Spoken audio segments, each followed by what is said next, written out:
Halo rekan-rekan, selamat siang. Kembali kita bertemu dalam pembahasan pembuatan dasar ornamen Dayak Ngaju. Kembali kita berjumpa di channel YouTube Rod PKY Palangkaraya. Jangan lupa ya, like dan subscribe di channelnya. Hari ini kita akan membahas tentang penempatan pola ornamen. Yang video yang sebelumnya kita membahas tentang bentuk-bentuk dasar dari ornamen Dayak Ngaju. Nah, sekarang kita memasuki pembahasan tentang penempatan pola ornamennya. Ya, di sini ada beberapa, saya gambar lagi untuk rekan-rekan supaya kita bisa menjelaskannya lebih terperinci. Baik, yang pertama yaitu penempatan pola. Jadi ketika kita menggambar satu buah pola, kita akan memperbanyaknya seperti itu ya. Jadi kita bikin satu pola dengan bentuk tertentu dan kita perbanyak, lalu kita gabungkan supaya menjadi sesuatu yang berurutan, berbaris seperti itu ya, supaya nampak lebih indah. Nah, satu hal tentang penempatan pola ini, orang Dayak Ngaju biasanya menempatkan pola agak berbeda ya dengan mungkin dari suku Jawa atau suku Melayu yang sering menggunakan pola yaitu sirang ya, diagonal. Nah, kalau orang Dayak Ngaju dia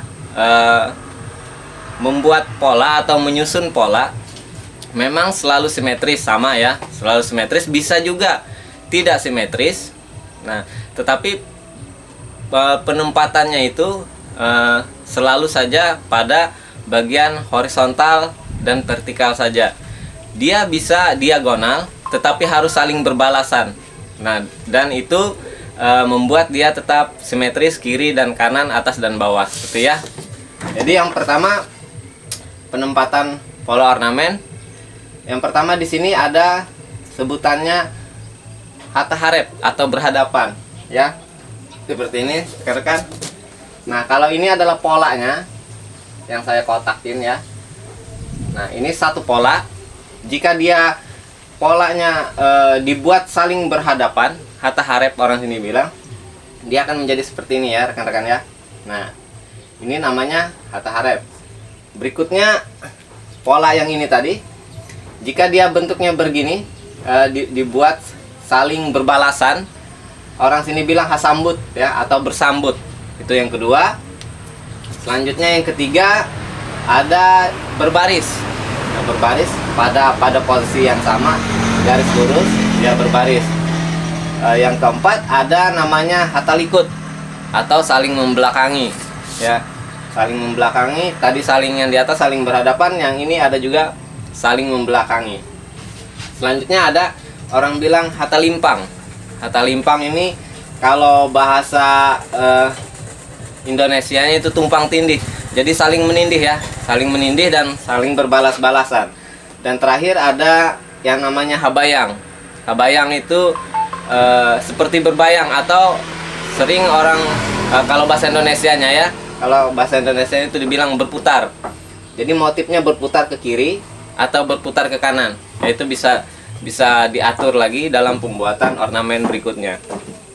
Nah, ini juga ada arah pola yang selalu kita gunakan. Ini simetris, jadi dia horizontal ke sana semua, atau horizontal ke kanan, atau horizontal ke kiri. Juga ada vertikal ke atas, juga vertikal ke bawah. Nah, kalau dia diagonal, dia harus berbalasan seperti ini ya rekan-rekan ya. Kalau horizontal vertikalnya berbalasan seperti ini ya. Nah, itu bentuk penempatan pada suatu bidang. Jadi ketika kita membuat ornamen, kita terapkan pada suatu bidang, kita menempatkan polanya seperti ini ya. Kebanyakan seperti ini punya orang Dayak Ngaju ya. Berikutnya ada juga bentuk-bentuk yang juga hampir disebut pola, cuma ini lebih banyak pada bentuk ukiran ya, atau bentuk ornamen juga. Jadi ini ada namanya seperti ini ya, seperti jalinan. Ini bisa seperti jalinan tali, dan ini anyaman rotan. Nah, seperti ini. Jadi kalau orang sini bilang anyaman ini namanya jawet ya, rekan-rekan ya, jawet. Jadi ini salah satu juga bentuk dari ornamen orang Dayak Ngaju ya. Berikutnya ada hatalipet, saling melipat. Satu lilitan tetapi saling melipat ya, satu jalur tetapi saling melipat. Ini juga bisa disebut pola, yaitu hatalipet. Nah, dan kebanyakan seperti yang di bawah ini, bentuk penempatan pola selalu segi empat, getas atau cross ya, atau tanda tambah cross seperti itu. Kalau orang bilang ini lapak lampinak atau cecak burung seperti itu ya, polanya akan selalu seperti itu. Nah, berikut ini ada bentuk-bentuk penempatan pola ya, rekan-rekan. Nah, pola ini bila kita telah membuat suatu ornamen. Jadi ornamen dalam suatu kumpulan ya, bermacam-macam ornamen kita jadikan satu.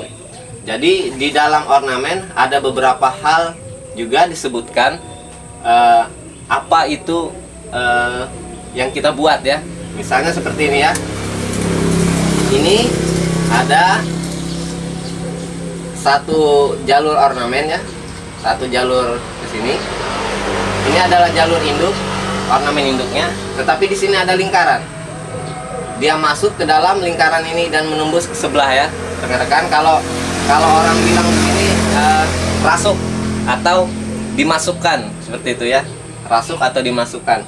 Nah, yang berikutnya adalah ini, antara yang ini pola yang di atas dengan pola yang di bawah ya, ornamen yang di bawah, itu namanya lapis. Artinya dilapis, ditekan. Kalau orang bilang sini lapis ya. Setelah itu ada lagi di sini di paling ujung ada gampir namanya. Jadi ornamen yang ini dengan ornamen yang segitiga ini disandarkan, digampir namanya. Jadi disenderkan seperti itu ya, rekan-rekan. Namanya gampir ya. Selanjutnya ada juga nyanding, disandingkan kalau bahasa Indonesianya, tetapi dia tidak serapat dengan yang gampir tadi. Dia agak ada celah sedikit dari kedua ornamen ini. Nah, ini namanya disandingkan atau nyanding. Berikutnya ada kawit. Nah, seperti ini ya, rekan. Kawit artinya seperti ini ya. Kalau tangan ya. Nah, seperti ini. Itu dikaitkan maksudnya. Kalau bahasa Indonesia kait atau kawit, dikaitkan. Nah, jadi itu juga salah satu cara untuk menempatkan setiap ornamen. Nah, ada lagi berikutnya, itu ngantung. Ngantung itu digantung maksudnya, atau digantungkan seperti itu ya. Jadi ini ada biasanya ini gelang atau cincin atau ikatan rotan seperti itu ya, dalam pemahamannya, yang digalungkan, yang diikat atau digantung pada ornamen yang induk seperti itu ya. Jadi namanya itu ngantung atau digantungkan. Nah, berikutnya ada hapit. Hapit ini maksudnya terjepit ya, rekan-rekan ya. Terjepit jadi satu ornamen ini dijepit oleh dua kaki utama. Nah, itu dia seperti ini ya, rekan-rekan ya, terjepit. Yang ini terjepit ya. Nah, dijepit oleh dua itu namanya hapit. Hapit tuh kalau bahasa Indonesianya jepit seperti itu ya. Jadi rasuk itu masuk, lapis itu dilapisi, ditekan, hapit itu terjepit, ngantung itu tergantung, ngawit itu dikaitkan, nyanding itu disandingkan, dan gampir itu didekatkan ya, seperti itu. Jadi ini salah satu aplikasi di dalam sebuah ornamen yang sudah jadi. Karena untuk mengisi ruang-ruang kosong ini ya, jadi kita akan membuat banyak ornamen di situ. Jadi supaya suatu bidang yang akan kita lukis atau kita buat menjadi sebuah ornamen itu penuh ya, seperti itu. Jadi itu salah satu dari penempatan pola ornamen yang kita pelajari pada siang hari ini. Nah, rekan-rekan ya, satu hal lagi, ada beberapa suku Dayak seperti ini ya, rekan-rekan. Bentar ya, kita hapus dulu. Nah, kalau di daerah mungkin di daerah orang Dayak juga ya, mungkin di daerah Kalimantan Barat atau Kalimantan Timur, mereka sering membuat seperti ini ya rekan-rekan ya. Nah, ini mungkin satu ornamen seperti ini. Terus di sini ada tembus di sini ya, tembus seperti ini. Tembus seperti ini ya rekan-rekan ya, tembus ke sebelah. Nah, seperti itu ya.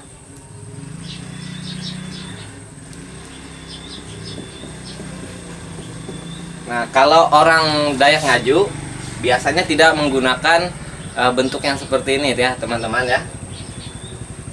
Mungkin ada beberapa yang menggunakan, tetapi sangat jarang. Nah, bentuk seperti ini adalah seperti kita menusuk sesuatu. Seandainya saja ya ini dianggap satu tumbuhan, ini anggap tumbuhan itu ditusuk sehingga mungkin saja tumbuhan tersebut terluka seperti itu ya. Nah, jadi orang Dayak Ngaju hampir tidak ada yang menggunakan seperti ini ya rekan-rekan. Seperti bagian ini tidak ada yang menggunakan tembus. Nah, mungkin beberapa ada kalau itu memang diperlukan. Seperti ini ya rekan-rekan, sebuah contoh. Misalnya kita memasang anting-anting atau orang bilang sini tindik ya. Ini kan bersih nih telinga kita. Jadi itu ditusuk. Nah, seperti itu. Nah, digambarkan seperti ini. Tetapi itu sangat jarang digambarkan dalam ornamen Dayak Ngaju. Jadi ini sering kita lihat pada ornamen-ornamen suku Dayak lain ya. Jadi seperti ini, kita jarang menggunakan yang menusuk seperti ini. Seperti itu ya rekan-rekan ya. Jadi orang Dayak Ngaju memang pada dasarnya tidak suka menusuk, atau ini kita filosofikan sebagai sesuatu yang apa ya, seperti kalau kita menusuk orang seperti itu ya. Kita tidak menggunakan seperti itu. Kita tidak berbuat seperti itu ya. Kita tidak merusak yang ini. Kita tidak merusak ornamen yang ada, tetapi kita menyelipkannya, menyelipkan ornamen tersebut. Nah, jadi seperti misalnya ada tumbuhan mempunyai satu batang dan dua cabang seperti ini ya. Nah, seperti ini ya. Anggap ini cabang. Kalau ornamen kita bikin ini cabang kayu. Selanjutnya kita bikin ornamen, kita tidak mungkin ada cabang kayu lain ya. Ini mungkin cabang kayu besar, yang ini binatang atau tumbuhan merambat ya. Tumbuhan merambat seperti itu ya. Nah, ini ada tumbuhan merambat yang nyantol di sini ya, nyantol di dua cabang kayu ini.